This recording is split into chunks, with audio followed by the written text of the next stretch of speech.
Hello, other Paul. Hello, other Paul. No, you're the Paul. Well, yeah. I'm the other Paul. No, you're no. We're both Paul. Hello. Yes. Well, the first thing I want to know is, here at Halloween, do you enjoy that Zombie High has sort of a second life on Netflix now? Does Zombie High have a second life? Well, it never it never had a first life, Paul. So that's interesting for me to. Is it real? Is it on Netflix now? Yeah, well, I guess now life is being breathed into it. Wow. Well, I like to refer to Zombie High as the movie that had something for no one, because there were no zombies really. It wasn't really scary. It wasn't really funny. So please enjoy my John Cryer-esque performance in that movie. Well, watching that movie, though, you were so good in that movie. I was watching it and I thought, why did he kind of let acting fall to the wayside? You are my new favorite person in the world. First of all, thank you, Paul. I loved acting. It was really fun, but I always felt a little limited by what I could do. And what I was noticing is that the people around me were so interesting, and I would be working on shows and in films and see oh, that person's funny because of this, and that person's interesting because of that, and suddenly realized I think it'd be more fun to kind of help those people be at their best and figure out the things to showcase them the best and kind of storytell with them the most. And so it felt like a very natural progression for me to go behind the camera, and I love it. I'll appear occasionally in front of the camera if some misguided person does it, or if I put myself in one of my movies. But I'm much happier behind the camera. Well, you are in The Heat. Now, I got excited because I'd seen Zombie High before I saw The Heat, and I was like, oh, good, he put himself in here. Yeah, as the handsome doctor was the role I chose to portray, yes. Well, how do you decide which character you want to play in your own movie? Or like you said, is that something where you have somebody set up for that role and they're not available that day for whatever reason? You're like, oh, well, I'll have to. It generally tends to be that. I made one of the first movies I did was called I Am David, and there was a part that I had written for Tim Blake Nelson, and he ended up not being able to get a visa or whatever to come do it, and so I was like, okay, well, I guess I'll do it. Did that, and then with other things, I'll kind of go I don't know, we can't find somebody for this role, and it's like, I'll just do it. But I generally keep myself down to one line, luckily for the audience. Well, now, in watching I Am David, it's kind of strange to see you go from that movie to Bridesmaids to The Heat. I'm wondering kind of what was the progression for you as a director, making that your feature directorial debut? It was a weirdly misguided. It was an odd sort of chain of events, basically, because I'd done Freaks and Geeks, and everybody wanted me to do another high school thing, but I really felt like we had kind of, I'd said everything I wanted to say about high school in that. And my mother had just died right at the end of making when basically 2 days before Freaks and Geeks got canceled, she passed away. So that story of I Am David was very much about a kind of a boy looking for his mother. So I think I really tapped into that, and had this misguided notion that most people in comedy have occasionally, which is I should do drama, and learned very quickly. It was fun. I'm very proud of the film, and I'm happy it has a life. But at the same time, I like making people laugh more, and so. After that, I ended up doing this kids movie, Unaccompanied Minors. It was like a Christmas thing. That was a fun transition. But then Bridesmaids and The Heat, that's really in the world I like to play. I like to, adults being funny to me is my favorite thing. Now, I noticed in this movie, you fill every role with just a great comedic performance. And I'm wondering if that's important to you when you make a movie, is to not have any filler in the movie at all. Very much so. I mean, to get to make a movie is such an honor, and for me to waste one frame of footage on somebody who's just less than great is abhorrent to me.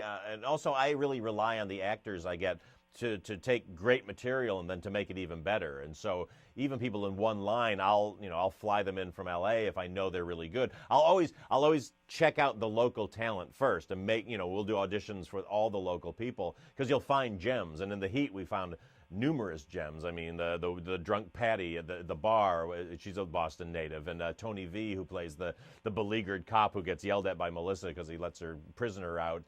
Guys like that, I love. When I find out a local who's great, I love it. But what I don't like is when suddenly you're watching a movie and you see sort of some uncharismatic type kind of delivering some wooden line, and you're like, you know what, you've wasted an opportunity to try to make an audience laugh or to just do something that's more entertaining. Well, now, are you a big fan of Sunny in Philadelphia, or did somebody bring Kaitlin Olson to you? How did that? Well, it's both, honestly. I mean, I'm a huge fan of that show, and yet for some reason I never kind of connected that she would even be available. And so we were trying to figure out who to play that Tatiana role, and saw a lot of really talented women, but for some reason the Bulgarian accent was throwing a lot of people.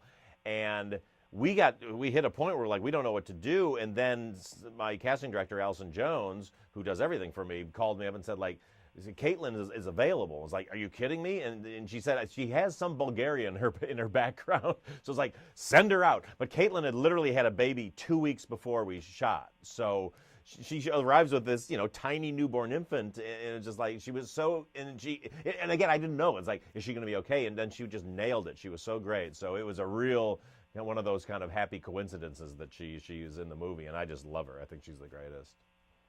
Now, I want to know, can you take me through what goes into going back into the editing suite to make an unrated well, I don't even know if it is a director's cut, but an unrated version for the Blu-ray? Because nowadays it seems like you can get pretty much anything into an R-rated movie. So what gets left out we can't see in the theater? Well, it's funny. Unrated is such a weird term. I always think it sounds like we're going to get it and it's going to be filled with boobs, But it's like, basically what it is it's just a way that there's always a few things when you're making a movie that you go like, oh, I missed that, or I want to put that in, but you just realize for pacing for an audience in the theater, like for a group experience, you have to pull those things out because you just need to keep things rolling. Because as a group, people can get bored differently than like the way people watch at home on their own or on their computers.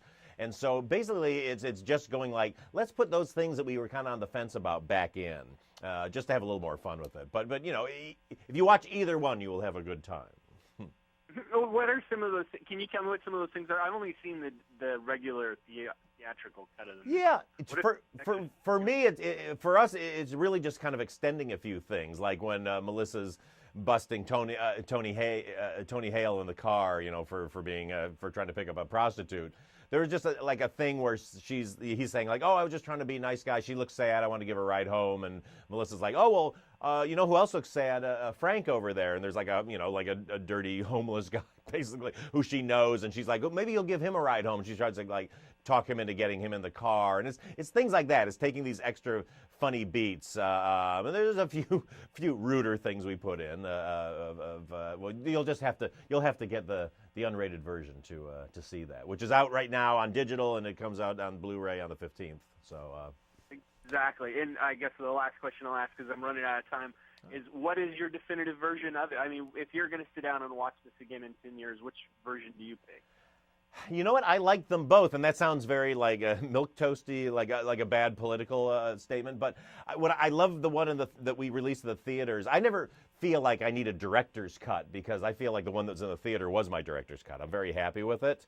But I think there's fun in the unrated to just go like, we let these moments go a little bit longer. We kind of just had a little more fun with a rude thing here, or a rude sound effect here, or a line that was even a little too harsh for an audience in the theater. So I think I would watch them alternately. I'd probably put one on per night. Isn't that good? And see how political I am? Yes, I like that. Thank you. Okay, well, hey, thanks so much for coming on and chatting for a little bit. You bet. It's always fun to get to talk to you. You too. Thanks, Paul.